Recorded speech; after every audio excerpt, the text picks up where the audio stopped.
Kelly. I look forward to meeting her.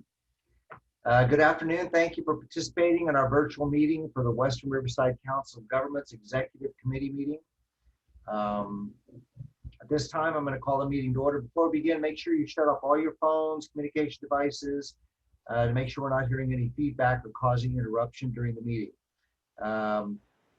During the meeting, all participants except for the presenter and myself will be placed on mute.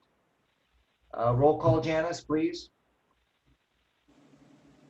Certainly, and as I call your jurisdiction for the benefit of those individuals who may not be able to see and they may be calling in, can you please state your name?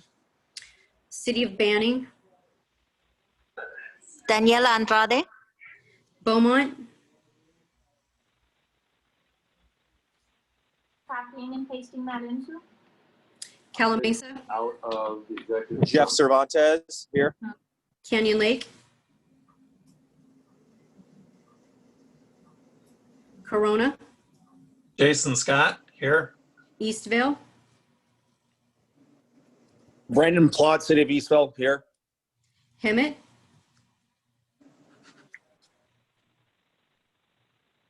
Europa Valley. Michael Goodland here. Lake Elsinore. Brian Tisdale here. Menifee. Matt Leesmeyer here. Moreno Valley. Victoria Baca, present. Murrieta. Arto here. Norco. Kevin Bash here. Paris. Rita Rogers. Riverside. Here. Thank you, Mr. Bailey. San Jacinto. Crystal Ruiz here. Temecula.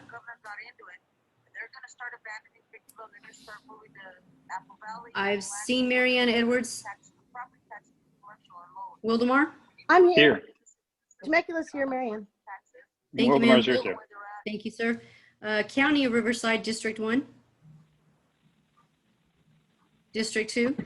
Karen Spiegel here. District 3. Chuck Washington here. District 5. Eastern Municipal Water District. Ron Sullivan here. Western Municipal Water District. And Brenda Denstead is here. Riverside County Superintendent of Schools. Judy White, present. WRCOG TAC Chair. And let me go one more time real quick for those who did not respond. City of Beaumont. Canyon Lake. Hemet. And County of Riverside District 1. That concludes roll call, and we do have quorum. Thank you very much. Janet, I do have a question before we go into public comments. How do we time speakers? We have a timer set on the screen. So Chris, if you would advance to the public comments slide, please. Okay. If you see in the upper right-hand corner, there's a timer. So once the member of the public begins speaking, Chris will start the timer. When we get to 15 seconds close to the end, I will make an announcement that the speaker has 15 seconds remaining. Okay, at this time, members of the public can address the committee regarding any items listed on this agenda. Members of the public will have an opportunity to speak on agendized items at the time the item is called for discussion. No action may be taken on items not listed on the agenda unless authorized by law. Whenever possible, lengthy testimony should be presented to the committee in writing, and only pertinent points presented orally. Maybe a little late for that, I understand. For guest speakers or public comments, please adhere to the speaker time limit of 3 minutes. Please treat others with courtesy and civility and respect the public meeting process. Janet, are there any public comments? I have 2 requests. The first speaker is Sparky Abraham. Thank you, Mr. Abraham. Take it away, sir. Yes, good afternoon. Thank you for allowing me to comment. My name is Sparky Abraham. I'm a staff attorney in the impact and real estate fraud teams at BetSedec. I want to give a short comment about the PACE program. You know, every week at BetSedec, we talk to homeowners who are at risk of foreclosure due to PACE. Some were outright defrauded, others were maybe misled about their energy savings, but nearly all of them have mortgage payments that increase dramatically to levels they can't afford. I know that you all have been attuned to the homeowners who are delinquent on their PACE assessments themselves, but I haven't seen any serious data or discussions about people who are in trouble with their mortgages. Those people may look like they're paying their PACE assessments from your perspective, but they might be at risk of losing their homes to their mortgage lenders. The PACE program is supposed to be about energy efficiency. Instead, from what we've seen, it more closely resembles a predatory mortgage lending program. Some people are profiting to the tune of millions of dollars, and others are losing their homes. And this is not what climate justice looks like. So I would like to request a future agenda item concerning PACE. I understand the future agenda items is somewhere down the line, but if anyone wants to put that forward, and particularly concerning the effects of PACE on mortgage delinquencies and foreclosures. I would encourage you all to study whether your constituents are struggling with their mortgages. I would also encourage you all to take a close look at who the PACE customers are and whether the program has been targeting, for example, older adults or those who don't speak English very well. If you all have data and information on this, I would greatly appreciate it if you could share it. Again, you know, we talk to people constantly all the time who are struggling with this, and yet we don't really see much serious action on the part of the administrators, much less the government entities. You know, I want this program to be safe for homeowners. There's plenty of other real estate fraud that I could spend my time working on, but day in and day out, this is the problem that my colleagues and I hear about. It's a tragedy that it's a government created problem, but we're hopeful that the government, that you all can help fix it. Thank you. Thank you, Mr. Abraham. Thank you for your time. Next speaker. Yes, sir. Chris, let me know when you got the timer good. Thank you. Next speaker is Helen Divlak. Ms. Divlak, 3 minutes. Thank you very much for coming.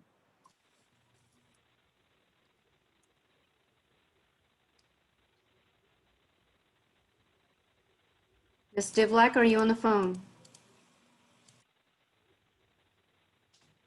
Ms. Divlak, I see you present. You are muted at this time. Susie, what's the code to unmute from a phone? *9. *9, please, Ms. Divlak.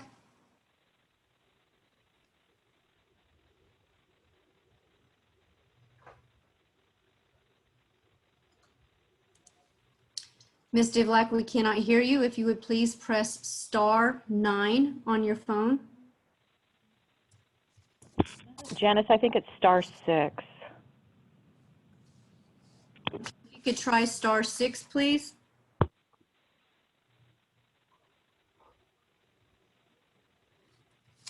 We still cannot hear you.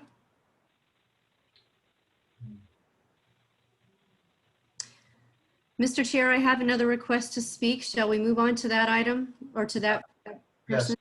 Yes. Okay, we have a request by Kathleen Egan Murray.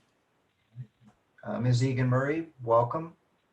Hi, thank you. Can you hear me, everyone? You're upside down, but yes. Really? I'm not sure what to do about that. Apologies. My name is Kathleen Murray, and I'm an attorney at Public Counsel in Los Angeles in charge of our direct services, specifically assisting homeowners who've been preyed upon through the PACE program. I work with Sparky on various advocacy efforts who you heard from earlier, and I know there are some other PACE advocates on this call. I just wanted to give you a little snapshot about what we're seeing in our offices, and particularly call your attention to the practices of Renovate America, whom I know WRCOG works with. We've seen many hundred clients through our doors facing issues from the PACE program, and the percentage of outright fraud has been increasing greatly over this time period. In the last 6 months alone, we've conducted intakes with over 90 homeowners, which is about one every other day, calendar day that is. About a third of these cases involve situations in which no work is done at the property at all, and yet the lien has been placed on the property. With maybe one or two exceptions, the only administrator we see who cannot seem to screen for and prevent this kind of fraud is Renovate America. And we have clients who've been defrauded by such, we call them no work schemes, whose assessment is signed by WRCOG. Renovate has slammed the door on all pleas for resolution, both wholesale and short term. And so I second Sparky's recommendation that an agenda item be added about PACE, specifically about the practices of Renovate America as it intersects with your entity and proactive solutions that we should be taking to try and resolve these problems for homeowners in that your cities cover. Thank you. Thank you very much. Anybody else, Janet? Mr. Chair, I have Helen who is going to try to call in from a different number. If we can Yes, absolutely. wait just a moment.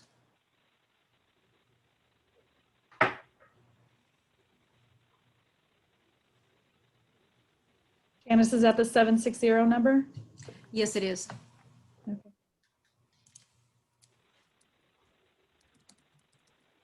While we're here, I want to welcome a couple of people. Brandon Plott from Eastvale is a new WRCOG Executive Committee member, and Mary Ann Edwards, who from Temecula, who's on the oldie but goodie and can sing like a bird. So welcome. Welcome back. I heard that. Yep. Is she speaking? No, I'm here. Okay. Mrs. Divlak, are you there? Working with workability. Mrs. Divlak? I heard somebody speaking. Oh, here. No, that's not her. Somebody just entered. I hear somebody speaking, but it wasn't her. It sounded like somebody's radio in the background.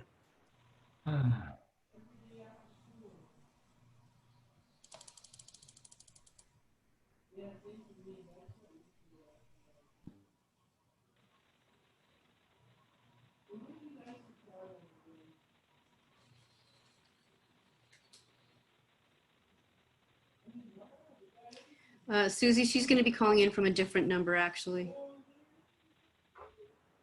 Thank you for everybody's patience.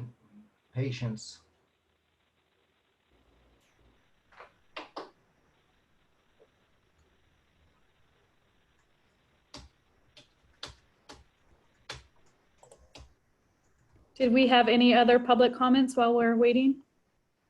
I have no more requests in the queue.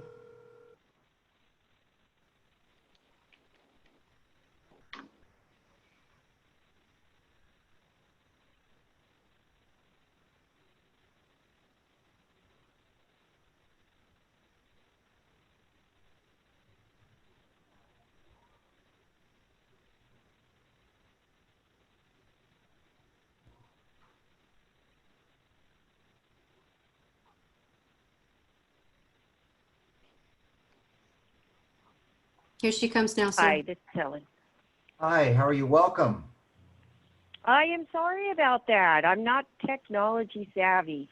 I'm Helen Devulak, and is it okay to speak now? Yes, you're You guys totally were waiting for me? Okay. We are. I am going to speak in part of the homeowner. My mother's 82 years old. She's hearing and visually impaired. And she had an assessment attached to her property is when we became aware of the problem. I had to research. I spent so much time researching. I called the HERO program. They do not give you any information. They claim that it is their company policy not to give out information. She had no documentation. We were just extremely baffled at what was going on. Our mortgage went from $3,000 to $3,800. And I always include myself because my mother and I bought the home together. And we finally figured out, what was happening. And I did reach out to WRCOG. I've sent emails. I got shot down. Nobody returned my calls.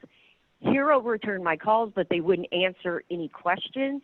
They gave me the runaround. They kept stalling and stalling, even sending out the finance information. They sent it in bits and pieces. And once I got it and looked at the document and looked at the finance agreement, it was the most ludicrous loan I've ever seen in my life. My mother has perfect credit. She's an upstanding citizen. She raised 7 kids on her own, never on welfare, and now she's in bankruptcy to save her house. And to her, bankruptcy is a scarlet letter. So you can imagine the stress and the anxiety that she's going through. And her health has deteriorated quite a bit. Well, as I go in and I research this, I call DocuSign. None of my documents identify, once I finally got them, identify with any of the documents from DocuSign. finally I got a hold of a document and I was able to get some information. And this is one of those fraudulent emails, I guess, that over 6,000 homeowners have that they use. It's like none@herofinancing.com. So a fraudulent email address was used because I did contact Hero and I said, how did you send her the original documents? They said, email. What email did you have? Because my mother doesn't have an email, nor does she have a computer. Ms. Divlak, you have 15 seconds remaining. And that's just what I want to express is the anxiety, stress. Her home has been constantly in foreclosure. You know, we paid thousands and thousands of dollars to keep it out. I'm not going to let my 82-year-old mother lose her house. We've owned it for 20 years, and it's just ridiculous, the runaround that you get. Ms. Divlak, your time has ended. And the fraud is so obvious. Look, I'm going to interrupt you, but I do want to continue with what you're saying, and we're going to have to do it though outside of this meeting. I think you can probably reach me or a staff member preferably to discuss this further, and I can assure you we will be discussing this. All right, I apologize for the 3-minute rule. Thank you very much for sharing your view on this. Evan, I have a Kathleen Murray for the public comment.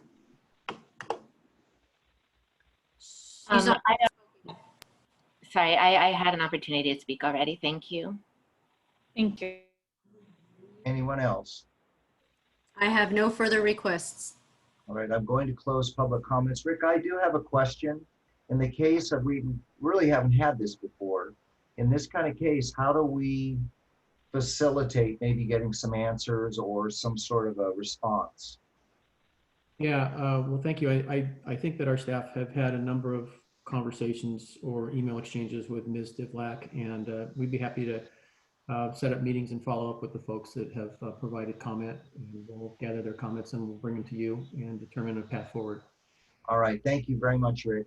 Mr. Chair, if I could just break in briefly. Yes. Yeah, with regards to Ms. Divlak, I appreciate her comments today. We are in litigation with her at this point, so we are familiar with the concerns that she has with regards to her mother. We can discuss that in closed session at some time if the board would like. For myself, I'd like to get some more information. I'll talk to Rick and perhaps yourself, but if the board would like, yes, we could have a closed session. But I'd like to get more information on what's going on, but I'll leave that to maybe Rick after we speak. But if a board member wants to hear about it, then we'll certainly do that. All right, moving on to consent calendar. Mr. Chair, I'm sorry, there was a gentleman, Eric O., who had his hand raised. Okay, all right, great. Sorry.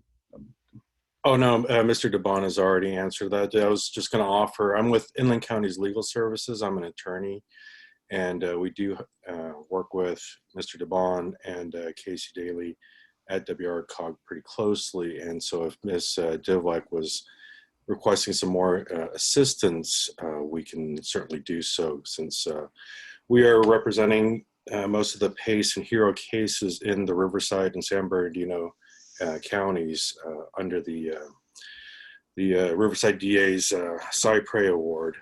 And currently I think within the last 9 months, we were up to about 93 clients that have come through our doors as well. So we would be happy to help her out if she didn't have representation, but it sounds like she already does. So in that case, just let it be. Thank you, though. All right, thank you. Anyone else, Janet? No, sir. So I can actually close public comments? Yes, sir. All right, I've closed public comments. Move on to the consent calendar.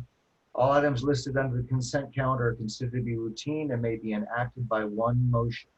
Prior to the motion, is there anybody on the committee or any public comments that they'd like to discuss consent calendar item? I see Victoria Bacher has raised her hand. Yes, Victoria, please. Move to approve. Okay. Do I hear a second? Second.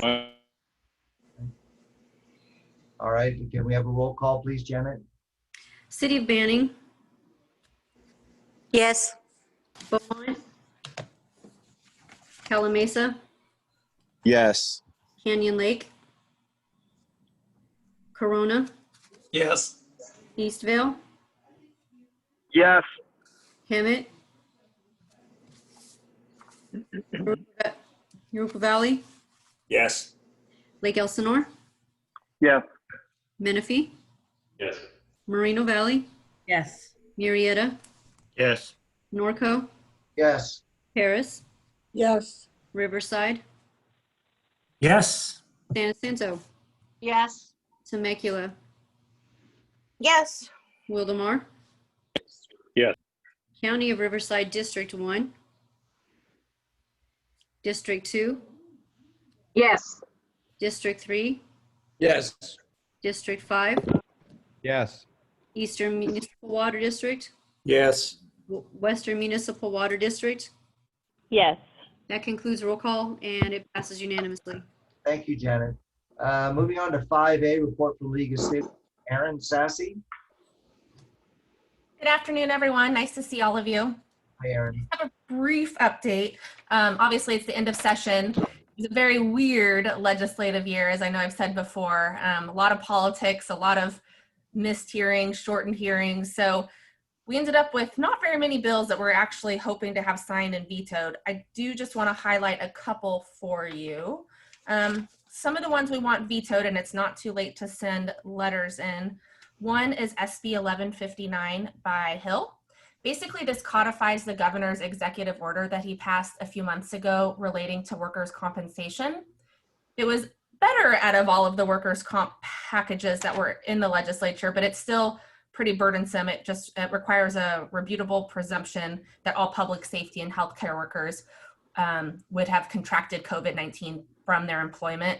So definitely think that all of you should look at that.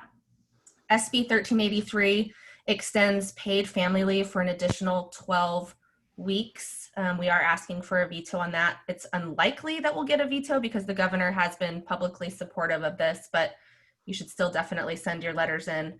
And then lastly, the one I want to highlight is AB 685 Reyes. Basically, this would require all of your cities to provide notification if one of your employees tests positive for COVID within 1 day. So just a really short timeline. I know that all of you would do that anyways, but just having the requirement of it being 1 day could be tricky. And then there are a couple bills that we are asking the governor to sign. One of them, especially in this new virtual age, it's AB 992 by Mullen. Basically, it says that you can conduct correspondence between you and your constituents via social media, and that would be okay. It's not a violation of the Brown Act. So I know that that's been something that's come up with many of you over the years. So would like to encourage all of you to tell your legislators or tell the governor to support that. And then another one is SB 1441.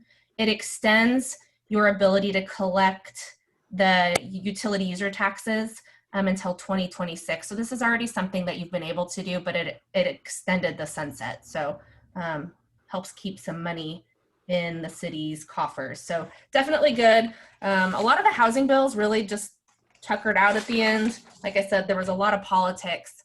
The governor has through the end of the month to sign and veto these bills. They've been coming out pretty slowly, but if you could send in letters on those, it would be great. Lastly, we have our annual conference coming up October 7th through 9th. We will be doing it digitally. So if you want to participate in all of our sessions, please sign up for that. We will be conducting a division meeting on October 7th. We need to do our election for our executive committee here in Riverside County. So anybody's willing to participate, but it will just be the election, and all of the city clerks should be getting a form soon that says that you need to designate a voting member from each of your cities. So if that's you, great, just make sure that there's one person at that meeting so we can do our election. With that, be happy to take any questions, but thank you for having me. Does anybody, committee members, have a question, or members of the public? Kevin, I have one from Harupa Valley. Yeah, please. Aaron, on the 1491, was that an SB or an AB bill? That one is an SB. Thank you. No problem. That's all I have, Kevin. Thank you. Thank you. Anyone else? Seeing no one, we will move on to update exploring the formation of a Western Riverside County Economic Development Corporation. Alyssa Laurel. Good afternoon. Thank you, Chair. So Lisa Laurel, Program Manager with Western Riverside Council of Governments. I'm here to update everyone on exploring the formation of a Western Riverside County Economic Development Corporation. Next slide, please. Thank you. So to give everyone a little bit of background, back in 2012, WRCOG's leadership identified 6 interrelated components critically important to achieving a premier quality of life in the Western Riverside County subregion. This serves as the 6 pillars that we base a lot of our programs on. And so the 6 of those are economic development or economy, water and wastewater, education, health, transportation, energy, and environment. Next slide, please. So some of you may remember back in early July, we held a Admin and Finance Committee where we approved examining 3 prospective programs for the upcoming year. Typically hold an annual visioning session essentially to identify what will continue to deliver value on to our members and respond to their needs. And the 3 items that we looked at pursuing were a GIS Service Bureau, a Regional Housing Trust, and the one that I will be presenting on today, which is an Economic Development Corporation. You'll be hearing about the former 2, which is the GIS Services Bureau and the Regional Housing Trust, at a later date. Next slide, please. And so we run the potential or feasibility of our initiatives through what we call our WRCOG filter program. And as you can see here, the initiative, as far as the sub-regional EDC, how it stacked up was, for the most part, it delivers a regional benefit. It focuses on WRCOG core programming. It also is a key element of our sustainability, economic development and sustainability framework. And essentially, the focus that we'd have is funding, which makes it a medium level of difficulty in terms of pursuing this initiative. Next slide, please. So we initially intended to share a promotional video with you in regards to the EDC. Unfortunately, we had some technical difficulties, but are going to be excited to share that with you after the presentation. So you'll be receiving that later on. What it focuses on is our phased efforts into economic development and how we assessed to complement existing economic development efforts overall within the Western Riverside County subregion. Next slide, please.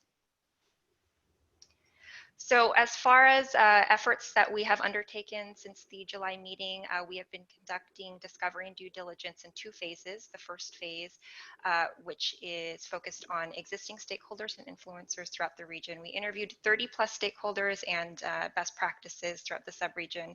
So the first of which with our member cities, County of Riverside, Chambers of Commerce, industry influencers, as well as the Inland Empire Economic Partnership, economic developers throughout the subregion, and academic institutions as part of our first phase of the stakeholder outreach. Next slide, please. In conjunction with the discovery phase with our stakeholders, we're also completing a due diligence phase associated with best practices throughout the region, statewide and nationally. And so these are the entities of completion to date and those that are upcoming. So we have actually conducted outreach with the Metro Denver EDC, Wisconsin EDC, Visit SlowCal, which serves as more of a visitors bureau, and California Association for Local Economic Development, CALED, which serves as kind of the association for economic developers throughout all the state of California. Who we have upcoming are the Los Angeles EDC, current EDC, the Economic Development Authority of Western Nevada, San Diego North Economic Development Council, the Economic Development Collaborative of Ventura, LA, and Santa Barbara, and there's more to come. Much of the efforts that we'd focus on were based on our discovery with our existing members and those that have indicated and shared with us who they'd like us to be conducting outreach with. So the upcoming slides, I'll be highlighting what we've learned so far based on our discovery and due diligence phase.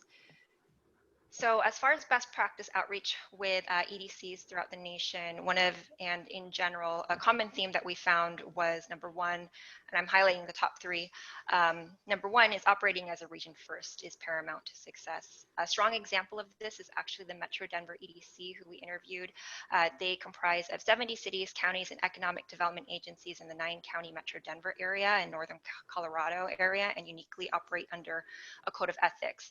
And their member organizations operate under a code of ethics and serve as an account representative for the entire region. They tell clients and companies the benefits of the region first and then individual communities second.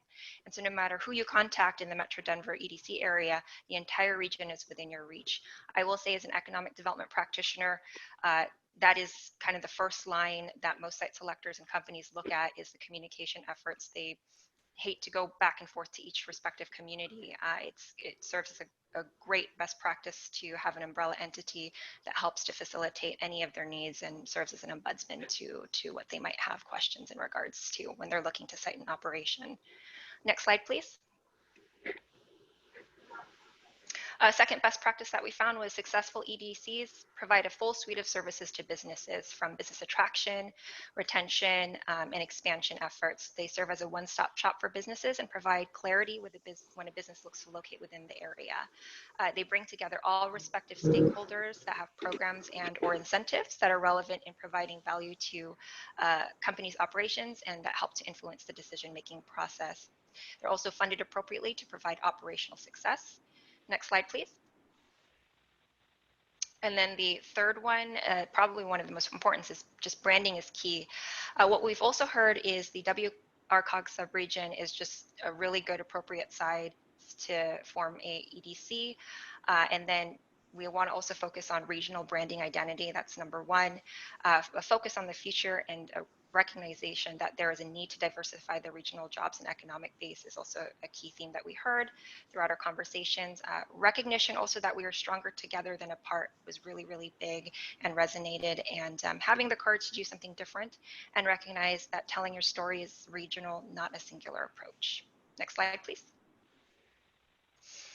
So one of the best practices that we were had indicated by one of our members and then also reinforced by Cal Ed that they told us to look into is the Economic Development Collaborative, who brings together Ventura, Santa Barbara, and Los Angeles counties.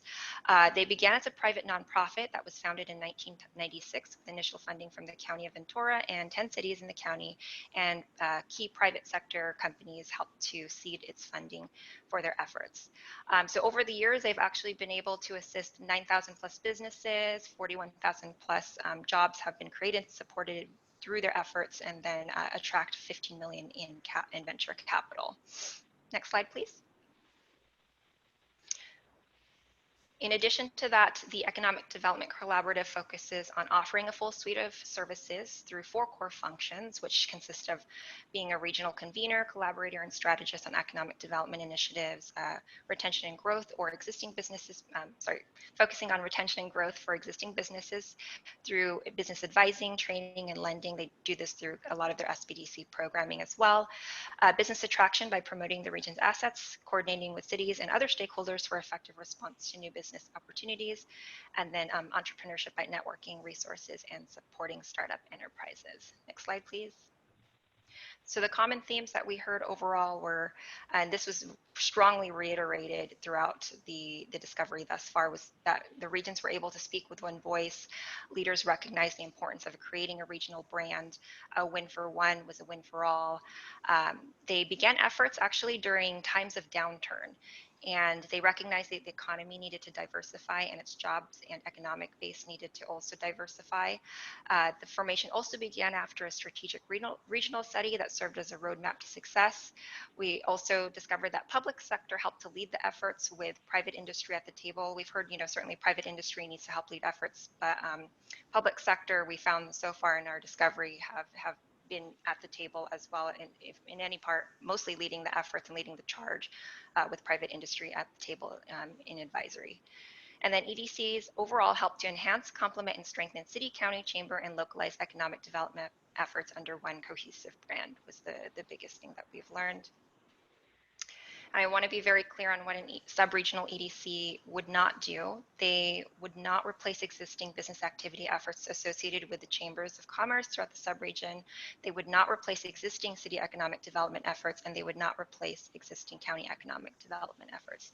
They would serve as a centralized, cohesive brand to essentially help market the sub-region and essentially bring all stakeholders together.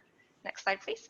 So what we're looking at as far as EDC board and governance options, these are still very preliminary, but just some items that we're looking at as far as governance, potentially the formation of a JPA, a nonprofit / public-private partnership, a benefit B Corp as well. What we've heard thus far is that a nonprofit model with a 501c6 arm is probably perhaps the best one that we should look at. So that's something that we're going to kind of keep at the top tier in terms of exploration. Next slide, please. And the path forward, as we work through the details as far as timeline, we are looking to form an economic development steering committee and then an economic development corporation technical advisory committee.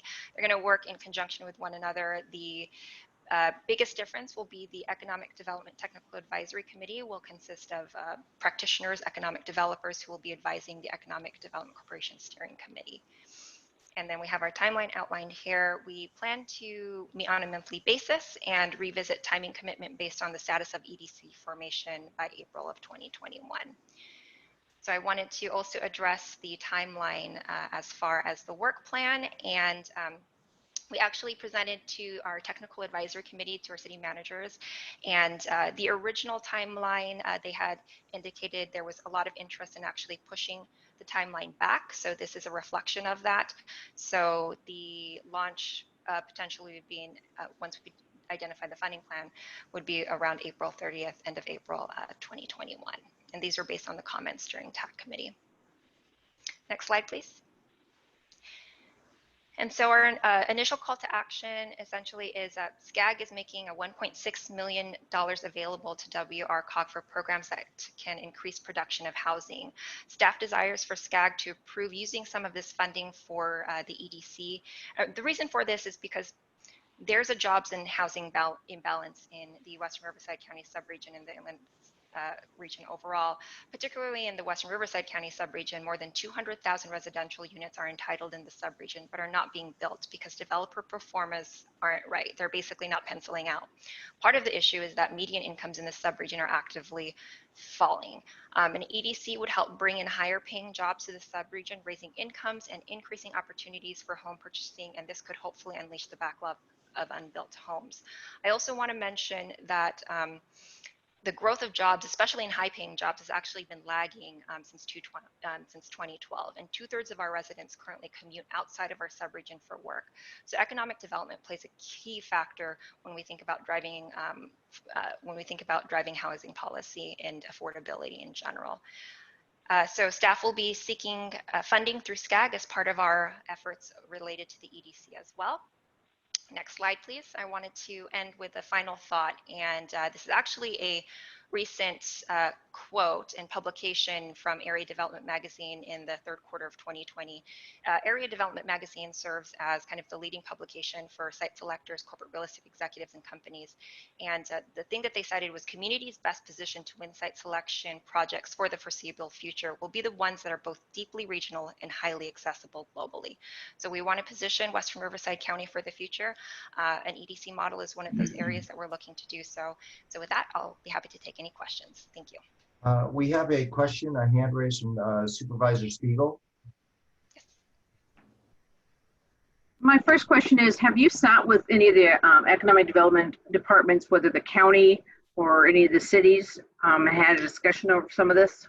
Yes, Supervisor, we've had discussions with all of our member cities, and in addition to that with Riverside County with Rob Moran. Okay, and because I'm just worried about us duplicating efforts, and I just want to make sure that you used the word earlier, complementing, and I hope that's what this is going to be, and not going to be duplicating, because money is not falling from trees in Riverside County right now, or any place probably, and I want to make sure that we're not wasting dollars and duplicating efforts. So I'm just a little concerned about all that. Yes, Thank you. And if I can respond to that, our discussions with Riverside County have been positive. For the most part, an EDC would operate more on a global scale, looking at external efforts in terms of attraction. And as far as centralized services as well too, one of the things that we found as a gap has been kind of the facilitation of leads throughout Western Riverside County and projects, potential projects. So the EDC could certainly serve in that capacity, and something that we're hoping could fulfill a gap that Riverside County has also indicated there potentially could be a need for.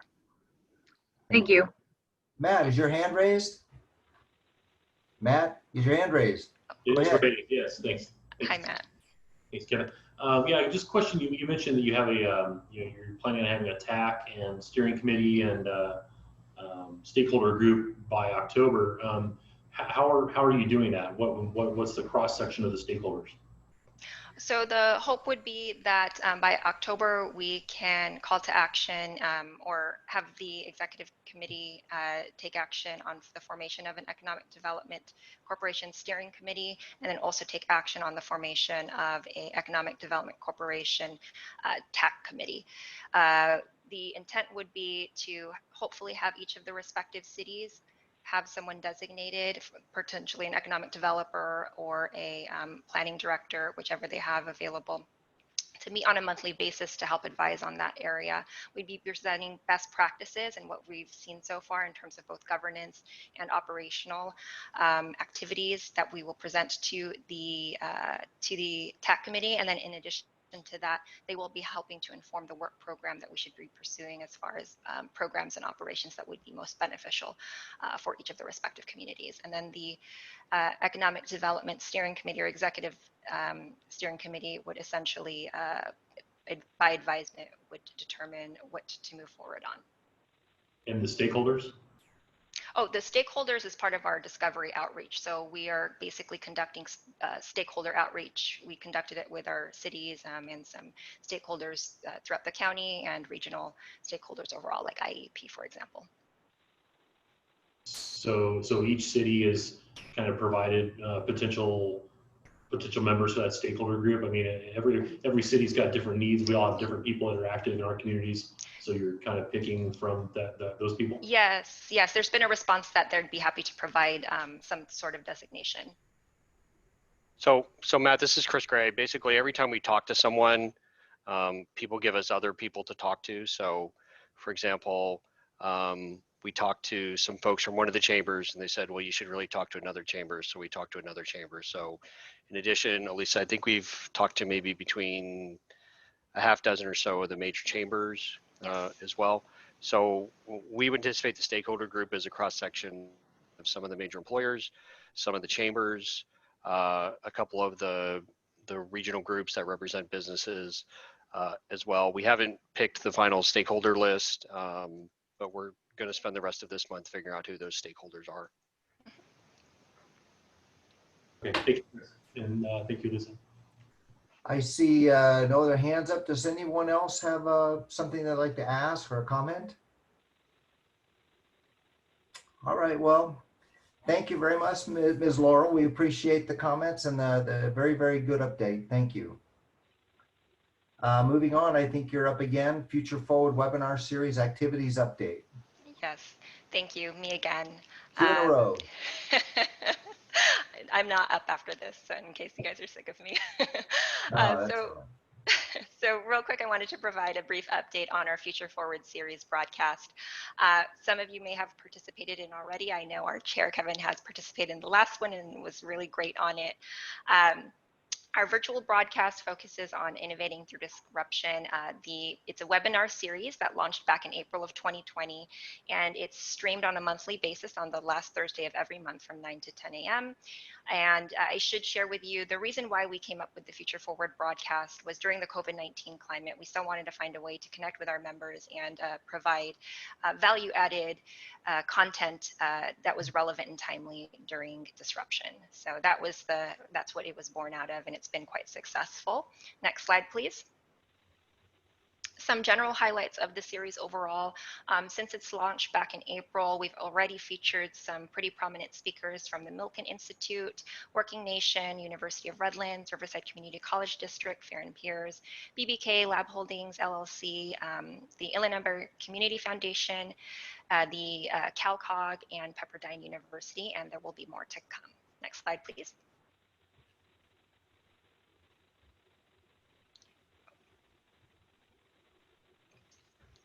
And so some of the general highlights of the Future Forward series overall is we've already had over 1,000+ views on YouTube. We have been able to use this as an innovative platform to distribute information and content relevant to our members in the current COVID-19 climate. And for the most part, also, we've been able to provide broad outreach and content delivery beyond our subregion. It's been highly praised from others outside of the subregion and has been looked at as a best practice in delivering relevant and timely content. And its aired content provides also residual value beyond its initial broadcast date. For those of us who participate in regular webinars, I know I'm always emailing the coordinator and asking, hey, is this webinar available sometimes, and they don't record it. The good thing about YouTube is it lasts on YouTube. It's there, so you can also you can actually go back and forward if you need to in terms of content. So it's got really great residual value after the fact as well too. It's easy to access. Next slide, please. So some aired episodes, for the most part, have been, since April, we featured fiscal impacts of COVID-19, where we featured Typhoon Rice-Evans of EPS. In May, we featured how COVID-19 is changing public engagement, and that featured Ashley Lavisher from Pepperdine University. We then had a special broadcast that took place of our GA and our leadership conference, where we featured a 5-hour streaming event, which is quite a marathon, but had some really good content there. And that was based on a region at its tipping point, where we focused on talent, innovation, and place, and had numerous panel discussions and single speakers during the June 25th broadcast. In July, we then focused on how COVID-19 is changing the way we drive, featuring Jerry Walters from Fair and Peers, and then navigating virtual governance and the Brown Act, where our very own Kevin Bash was on the panel with Bill Higgins from BBK and WRCOG from, with Bill Higgins from WRCOG and then Mike Maurer from BBK. Next slide, please. And so our upcoming episodes, we're actually going to be focusing on envisioning the future, a candid conversation on what young professionals want. This will be aired on September 24th from 9 a.m. to 10 a.m. We're going to be having a candid conversation on what young professionals want. We'll actually be featuring our previous alumni from WRCOG's Public Service Fellowship Program. I should share with you, we're featuring Andrea Mares from 3rd District, Christina McDonald from the City of Riverside Chamber of Commerce, and Edward Sita from the City of Paris. And then episode 7 is going to focus on how opportunities zones are a recovery tool. Next slide, please. And so that pretty much sums up the update on Future Forward. I'm happy to take any questions, and we'll also be sharing a link so the members can register as well. If you want to go ahead and pass that out to your network, happy to have you guys viewing. So thank you so much. Going to go ahead and take any questions if there are any. Thank you. Anybody have any questions, comments? Wow, you got off easy today. Holy cow. Yeah. All right, then we're going to move on to D. Item D, activities update from the Eastern Municipal Water District, Western Municipal Water District, Ronald and Brenda.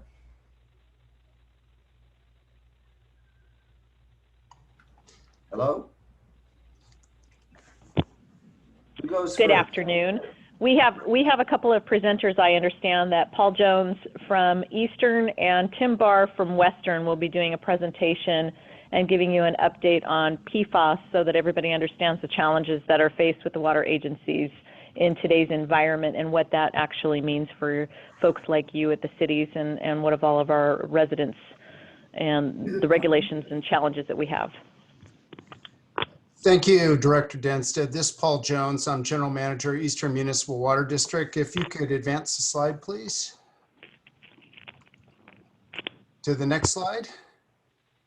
Very good. I appreciate the opportunity to do a briefing with Western Municipal Water District to you today on the subject of per and polyfluoroalkyl substances.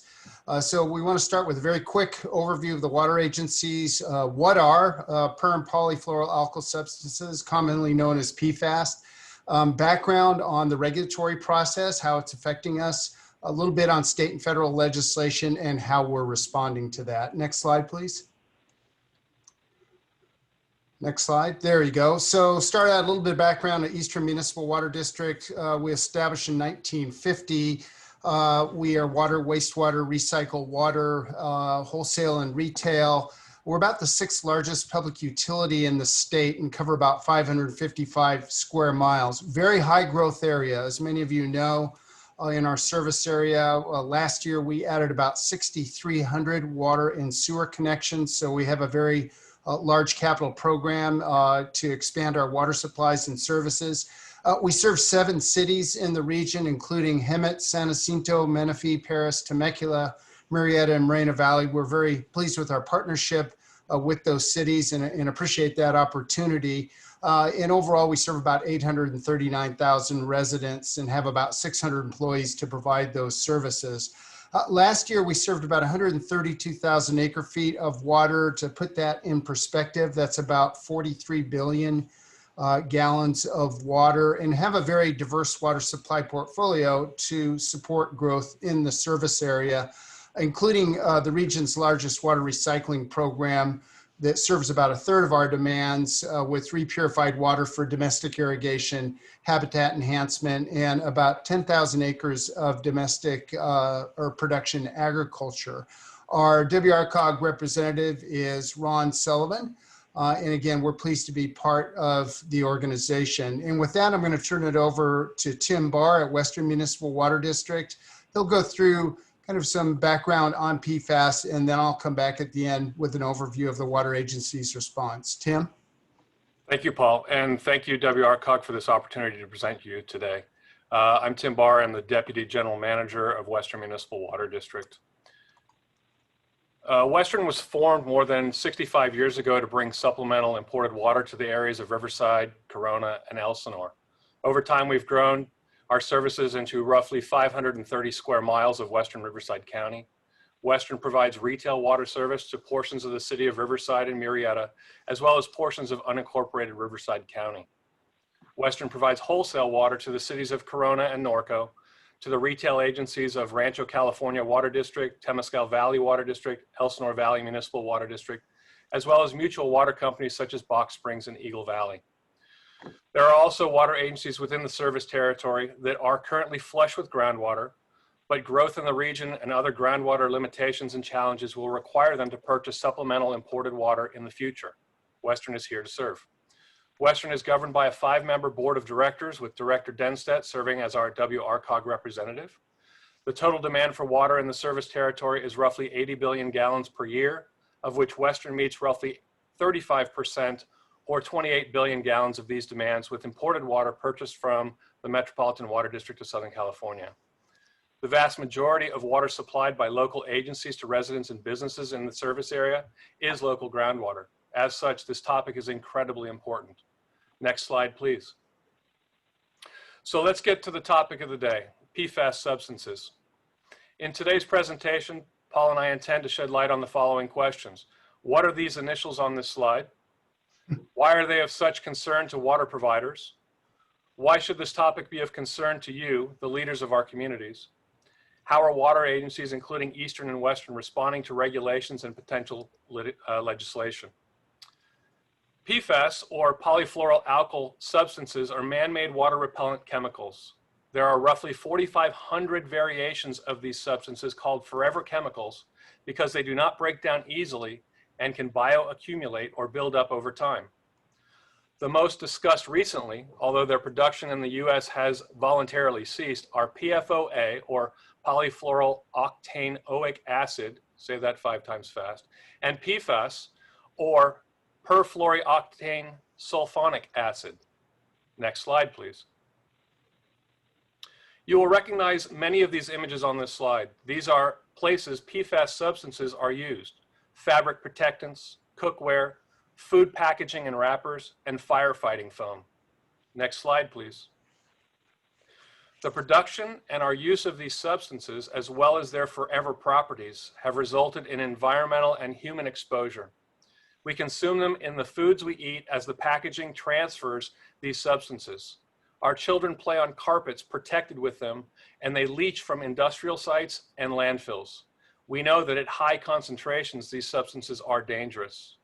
We do not know the effects of minor doses from the clothing we wear, the French fries we ate yesterday, or the micro doses that are now detectable with new technology in the groundwater of some regions. Next slide, please.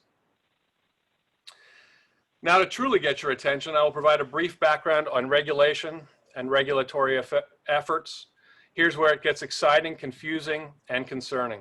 This is why it is important that you understand the worrisome and potentially expensive future in the absence of validated science. If you thought the pronunciation of the acronyms PFOA and PFAS were difficult, let's add some confusion by diving into MCL, LHA, RL, NL, and I will throw in PHG, the California equivalent to the federal LHA, which is not on this slide. These stand for maximum contaminant level and public health advisory, response level, notification level, and public health goal. Only one of these terms listed on the slide is technically enforceable, maximum contaminant level. And it hasn't been defined for these substances because the scientific studies and peer reviews have not been done. MCLs, the first one on the first row, are health protective drinking water standards to be met by public water systems. MCLs take into account not only a chemical's health risks, but also factors such as their detectability and treatability, as well as the costs of treatment. The Health and Safety Code requires a contaminant's MCL to be established at a level that is as close to its public health goal as technologically and economically feasible, placing primary emphasis on the protection of public health. Public health goals are established by the Office of Environmental Health Hazard Assessment, otherwise known as a WEHA. They are concentrations of drinking water contaminants that pose no significant acute or chronic health risks if consumed for a lifetime, based on current risk assessment principles, practices, and methods. A WEHA establishes public health goals pursuant to the Health and Safety Code for contaminants with MCLs and for those for which MCLs will be adopted. Health advisories provide information on contaminants that can cause human health effects and are known or anticipated to occur in drinking water. EPA's health advisories are non-enforceable and non-regulatory.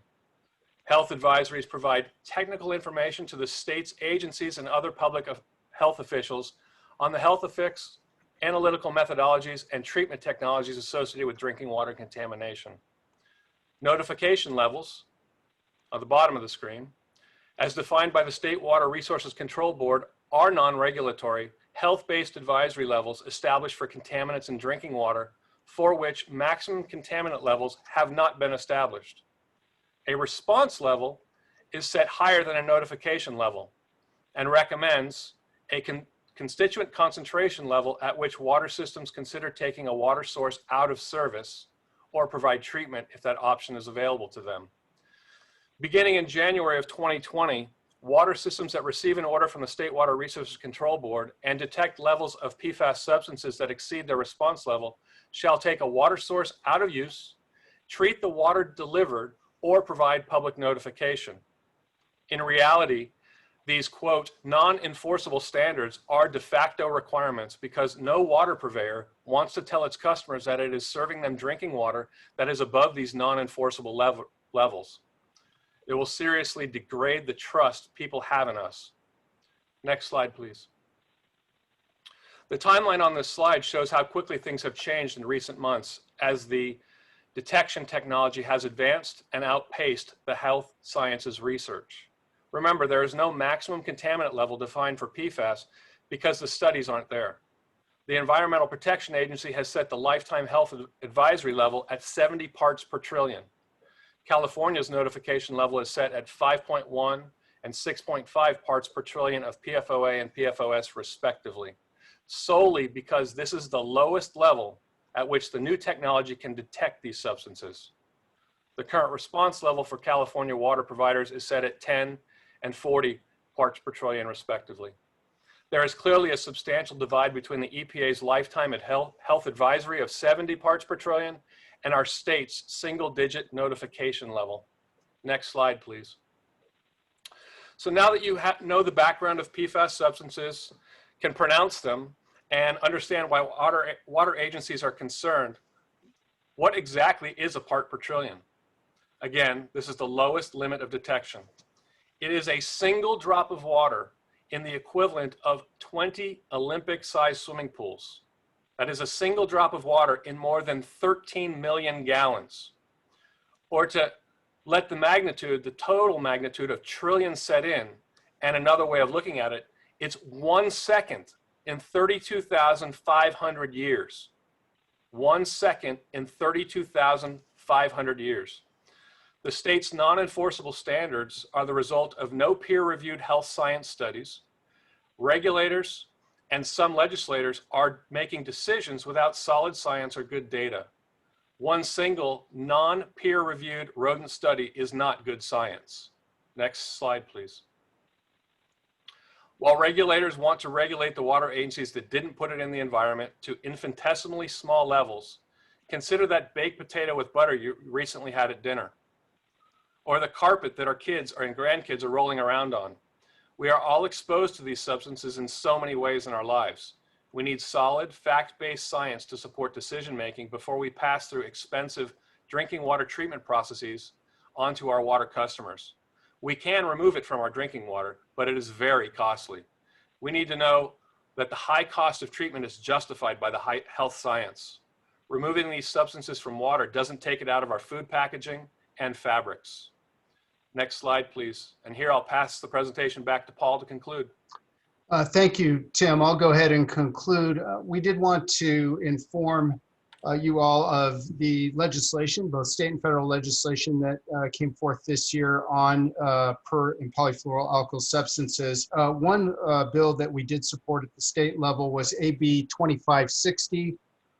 This was really an effort to provide more transparency, the ability to allow an informed, open public hearing type process before the state of California and the State Water Resources Control Board and Department of Drinking Water set these response levels and notification levels.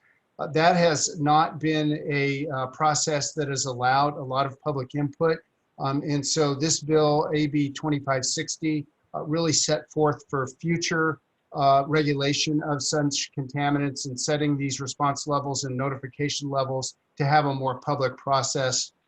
And that bill was passed by the legislature and is on its way to the governor's desk for signature. There's two other PFAS related bills. One was AB 2762 on cosmetics, essentially prohibit the sale, manufacturing, delivery of certain cosmetics with a number of contaminants, including PFAS, and also SB 1044 Allen, firefighting equipment foams, PFAS chemicals. It prohibits the sale and use of Class B firefighting foam for training purposes, requires written notification on fire protective equipment containing PFAS. Firefighting foam is one of the key ways in which PFAS enters the environment and enters groundwater, where firefighting has gone on historically. For example, at the March Air Reserve Base, there is a large PFAS contamination area in the shallow groundwater. And again, this firefighting foam is not to be used for firefighting practice in the future. Next slide, please. On federal legislation, two bills had key elements of PFAS-related issues. One was the National Defense Authorization Act, HR 6395. That passed the House in July. That is neither one of these bills are going forward this bill. They'll be pushed to the next Congress.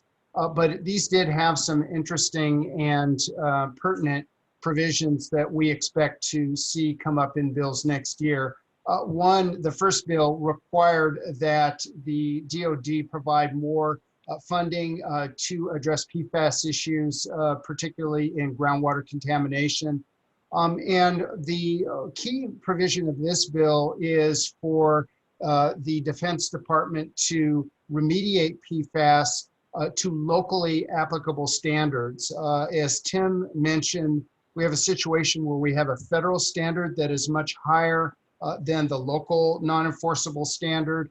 And this bill would require that essentially the federal government and the Department of Defense mitigate any contamination it's caused to the locally applicable standard.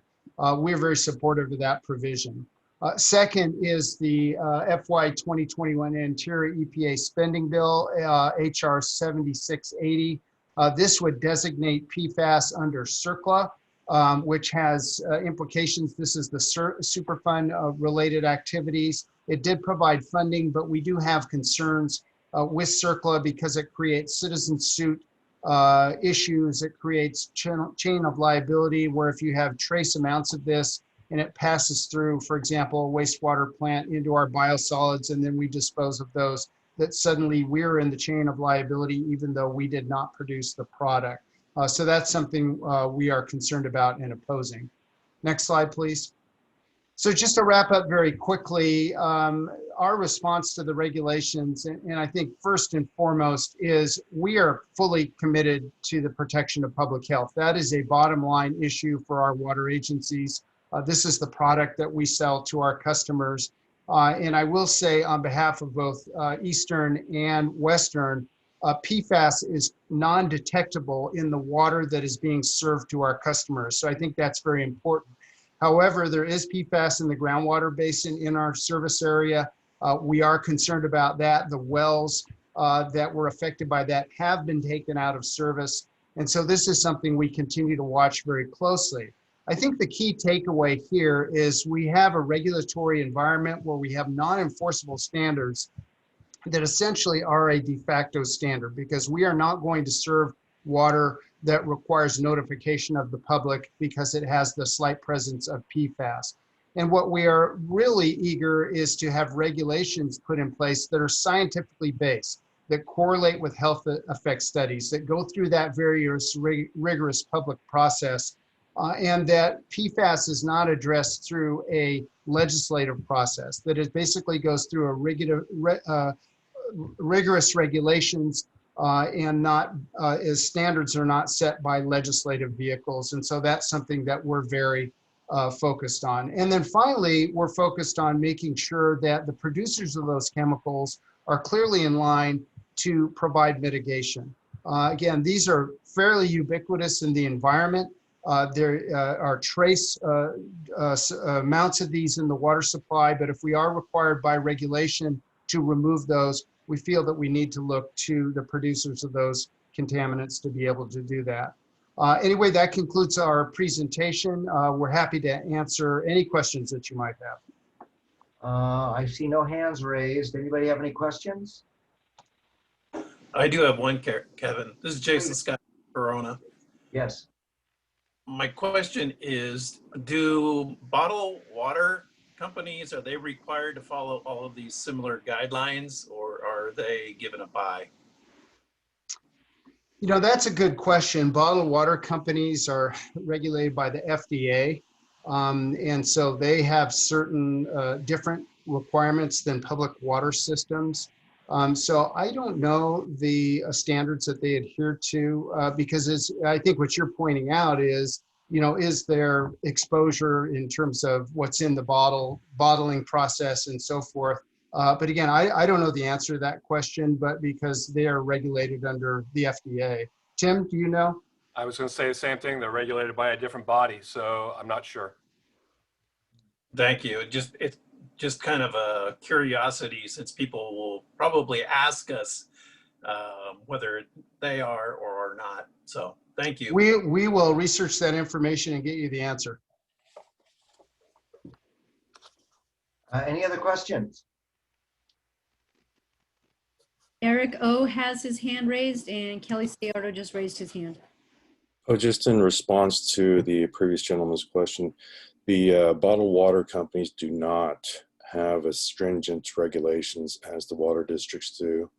Even the parts per million of particles in the bottles, they have a much higher count than what is allowed by municipal water districts. So therefore, drink tap water. You said someone else, Janet? I had a question. Yes, please. So you said it was very, very expensive to get rid of the PFASs in the water. I mean, briefly, why is it that expensive, and what is the process? Is it a chemical reaction process? Is it a filtering process? Yeah, the typical process that's used to remove PFAS is granular activated carbon. And so you put it through a large granular activated carbon treatment system. If you look at the average cost of our water produced, which is kind of a blend of our imported water and our groundwater that we don't have to treat and our other supplies, it adds about 60 to 70% to the cost for that GAC treatment. I will give you an example. We are working with the Air Force at the March Air Reserve Base because one of the wells that we had is contaminated with PFAS above the federal health advisory level, and they have agreed in that case to provide mitigation. And so they agreed to do the construction of the GAC system, and that is under construction right now. And then they are providing us a subsidy to basically operate that system, and it adds about 70% to the cost of that water. Thanks. Any other And questions? just a quick comment I wanted to make, Kevin. Thank you. Brenda. This is just to be informative. Obviously, we shared a little bit of our alphabet soup. Water districts really like their acronyms, so welcome to my world. But I think one of the important things to share and take away from this is that we want to make sure that any decisions that we're making to improve our processes for delivering water for our customers is that it's all based upon specific science, that we have something that we can really fall back on before we start investigating and moving forward to these processes and what it actually means. Because a number of us, like you said, we've all been eating those baked potatoes for years and years and years. So I don't know how many of you are feeling the health effects of that baked potato other than it's kind of sitting there from last night's dinner. But a lot of us have been exposed to these things for generations, and we just want to understand what the health effects are to remove that one drop out of 20 Olympic-sized pools for the detect of what that actually means to our health. So I thank you, gentlemen, for sharing all of the information, very informative. And if you have any follow-up questions, please feel free to contact either one of us. We're happy to help in this area, but we want to make sure that everybody understands what the challenges are, what the regulations are, and how expensive it could potentially be down the road for all of our customers. Thanks. Thank you, Brenda. Thank you, guys. Very good report. Thank you.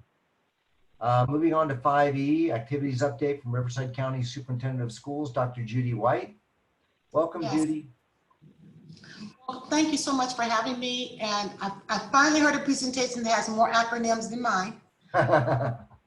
I would like to thank everyone for their ability to focus and to pivot and to respond and to lead. Your leadership is so valuable. So in terms of the Riverside County Superintendent of Schools update, I did provide a presentation, and we're going to start on page 2. So the Riverside County Office of Education did receive and distribute over 1.7 million masks to our school districts and thousands of gallons of sanitizer for students and staff at all the school districts. And now we've just been informed that we get another order as they prepare to open. All school districts have opened in a distance learning capacity. And most districts have MOUs with their associations that give teachers the choice to either provide the instruction from their classrooms or from their homes. But with that, they are mandated by the state to have live instruction as part of that day. They also are responsible for assessments to find out how students are learning now and testing them on a regular basis to be able to give information to the parents. And it is expected that feedback takes place with students and that there's ongoing parent communication, and teachers actually have to log the times that they're talking and meeting with parents. And this is so different than when we responded to the emergency. Now we have more robust instruction. So as we go forward, schools may not reopen for full face-to-face instruction while their counties are in the purple tier. And all of us understand about the new tier structure. However, school districts can apply for a waiver for elementary students. In that waiver, it has to be signed off by the public health department. It also has to be signed up by the state public health department when they are explaining how they're going to implement what has been required regarding the distance between the desk. And so that's an old picture, of course. They don't look like that anymore. The mask, how the students are going to enter, but all the details of how the students will be kept safe. Now, the other option too, that does not require a waiver, but it does require communication to the public health department, is that schools can now bring cohorts of 16 students. I mean, so it could be multiple cohorts, but they can bring 16 people back. It's not just all students, but your cohort cannot be larger than 16. And that means it could be 14 students to adults. It could be 12 students, 4 adults, but cohorts of 16. Some of the considerations as we move forward, we are asking at every level that we progress and do everything in a phased approach. The schools are not able to have more than 25% capacity, and they must have the physical distancing with the cohorts. So what is being asked is that you can bring students back in groups that are small of 16. They have to be dedicated to that one teacher, and they do not want any mixing of the students or the teacher. That teacher is dedicated to those students, or if there's 2 teachers there.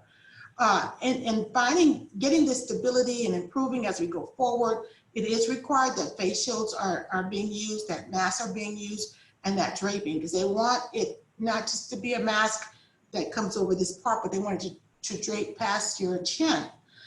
We are still looking at giving parents a voice and a choice, and that means that in order to have 25% capacity, then you're going to have 75% at home. So you're working with your parents to see who wants to not even participate in the face-to-face, or those who have higher needs. So like I said before, cohorts are restricted from mixing. That means even the principal is not supposed to be mixing with all the groups. The office staff, they want you, they being public health, State Department, wants to make sure you keep those groups together. Now, in the priority for cohorts, this new guidance that has come out that allows schools to bring groups of 16 back, they have asked the districts to prioritize having students with special needs first, being in a high priority group, the foster youth, the English learners, the students who have experienced extreme learning loss, to prioritize those groups to come back first. And then as you build your calendar, as you build your schedules, then you include other students. Group stability is very important. Schools can have different cohorts on different days, but they have to limit the number on a campus. So it doesn't matter if you have some in one room or another, you cannot have more than 25% of your capacity at this time. Now, we know that if and when we move from purple to red, then they can start using the guidance that has been placed already in your hands to bring students back on a regular basis. As I stated, there will be up to 75% of students engaged in distance learning, while Riverside County is identified as purple tier. So the need for technology is paramount for jobs, for medical services, for college and beyond. And I want to thank all of you who have participated in the All for One campaign that I talked about last month. Because of the donations from the committees that you've had, from the Board of Supervisors, from even individual businesses and citizens, we believe that all students should have a device by November 1st. And the reason why we're saying November 1st, because many of them, 99% of them have already been ordered, but the companies are on backlog. But that was one of our goals. And the current challenge has to do with connectivity, is access to the network. So we know that innovation and commitment for connectivity must be achieved. While we have thousands of hotspots, they have been purchased, some are on back order, it's still not enough, because in some of our areas, the hotspots don't work because of lack of towers, lack of connectivity. But we are actually in conversation. We, being the Riverside County Office of Education, we're in conversations with multiple groups to talk about towers. How can we have partnerships and move forward. And so please know that I have committed some of our own county monies to help with that.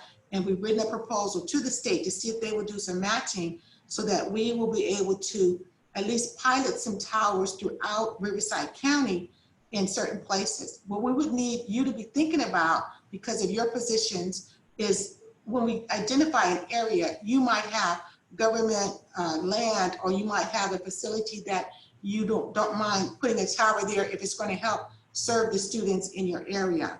I did get an outreach from Riverside Transit Agency. I'm in the process of calling them back, but they're talking about, is it possible to use their buses to place them in strategic places while we're transitioning to get to where we want to go. The buses have Wi-Fi, and so there might be a possibility to use even RTA buses to help us in our endeavors. But we do need cities to step up for their residents by providing connectivity. And we know that the State Department is working on that, but we want to do it as well. Just wanting you to know that I have personally visited classrooms, and I also established a superintendent student advisory council. 2 words, students persevere, and the second is talent. Our students have talent. So I just want to leave a quote with you in closing and then open it up to questions by Woodrow Wilson. We cannot be separated in interest or divided in purpose. We stand together until the end. And that's how I see it. All of us stand together, all of us are interconnected, and we're going to stand together until the end. So that concludes my update. Thank you, Dr. White. Does anybody have a comment or a question for Dr. White? Seeing none, nobody's hands are raised. Thank you, Dr. White, very much for your presentation. Thank you. Moving on to Technical Advisory Committee Chair, my favorite city manager, Andy Okoro. Thank you, Mr. Chairman and executive members of the committee. My name is Andy Okoro. I'm currently serving as the city manager here at the city of Norco. I'm also serving as the city manager's technical advisory committee chairperson. And I won't take a lot of your time, just to thank you for letting me to participate in your meeting this afternoon. As far as the city manager's technical advisory committee meeting is concerned, we had a meeting on August 20th, and the items we discussed and had at that meeting are essentially the same items that you have had this afternoon.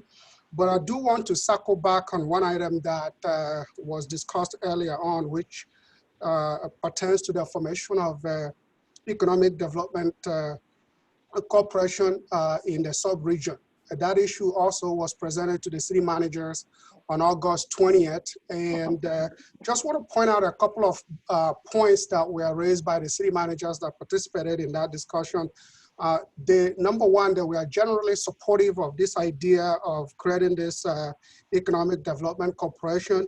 However, they did caution about certain items, including making sure that there is adequate funds to make sure that the program, if we started, is sustainable. Your food, babe, is red. Okay. It will be here for a long time. And also, they wanted to make sure that this program is not too ambitious. And as Supervisor Spiegel earlier said, one of their concerns also was to make sure that this program does not duplicate efforts that are currently underway or conflict in any other way with what the cities are currently doing. Our next meeting is scheduled for this Thursday, September 17th. One of the big items on the agenda, as I understand it, is the Regional Housing Trust Fund Initiative. This is a program that will somehow find dedicated funding to improve the availability of affordable housing here in Riverside County.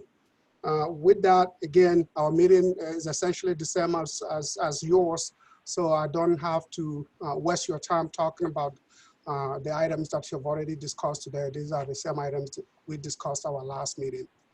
With that, I thank you for your time. Do we have any questions? Seeing none, thank you, Andy. Thank you very much. We now move to report from committee representatives. Let me start out. Ben Benoit had to leave early, but he didn't have anything to report. He had another appointment he had to get to. Skag, anything? Kevin, I don't know if Clint is on board this afternoon. Is he here? I don't know if he's. Not that I know of. I can report out from the CEHD a little bit of information that went to the regional council on the 3rd.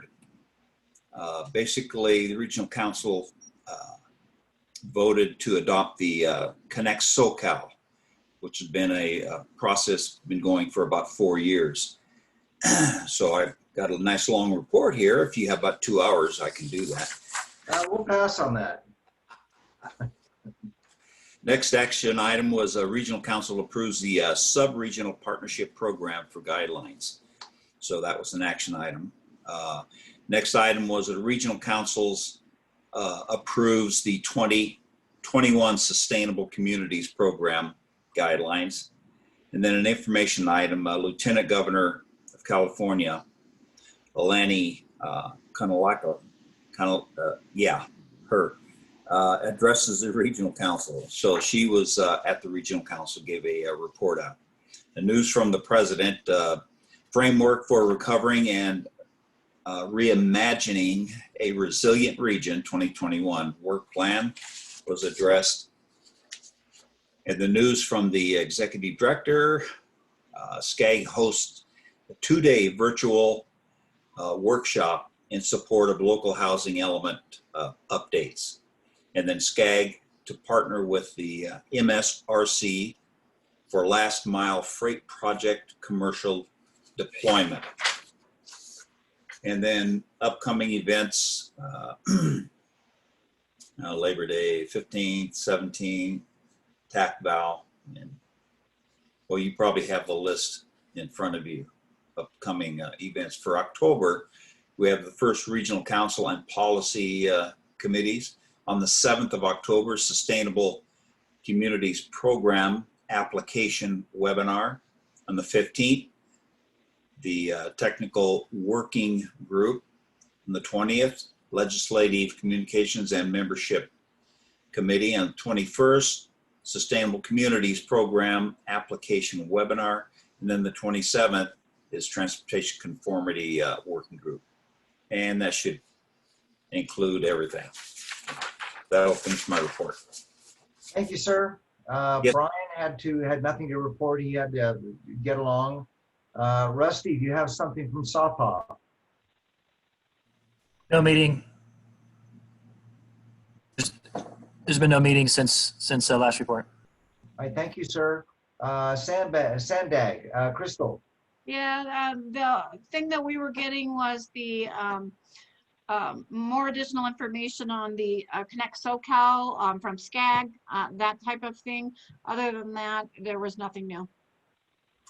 All right. Seeing no one else, how about a report from Rick Bishop, the Executive Director? Thank you, Mr. Chair. I have no additional comments. Thank you. Oh, okay. Anybody with items for the future agendas? I think we've worn everybody out. Any general announcements? Yeah, Kevin, Mike Goodland, Rupa Valley. Just to let everyone know, we have on board a new economic development manager, Jose, I forget his last name. Anyway, we have a new team member on board for Healthy Rupa Valley, and I will be having him get in touch with WRCOG in reference to the Future Forward webinars. That's it. All right, thank you, sir. Kevin, I think I would like you said, you know, at the beginning of this meeting, I'd kind of like an update on what's going on, if we're doing it in closed session or whatever, but I'd like to know what's going on with the PACE programs and the issues that they've been complaining about, because we've been hearing this for a while now, and I want to make sure that this is the first time we've had several speak at this meeting, and I'd like to kind of figure out what's going on and see if there's anything that we as a board can do to solve the issue. So Rick, can we see about agendizing this in the future? Probably closed session because I know there's litigation. Yeah, I'll work with legal counsel on that. All right. Anyone else? General announcements, anything going on in your city we should all know about? Seeing none, close that. Our next meeting will be Monday, October 5th, 2020 at 2 p.m. Again on the Zoom platform. I thank you all for attending. Some good information today, and please have a wonderful month. Thank you, Chair. Bye-bye. Thank you. Take care.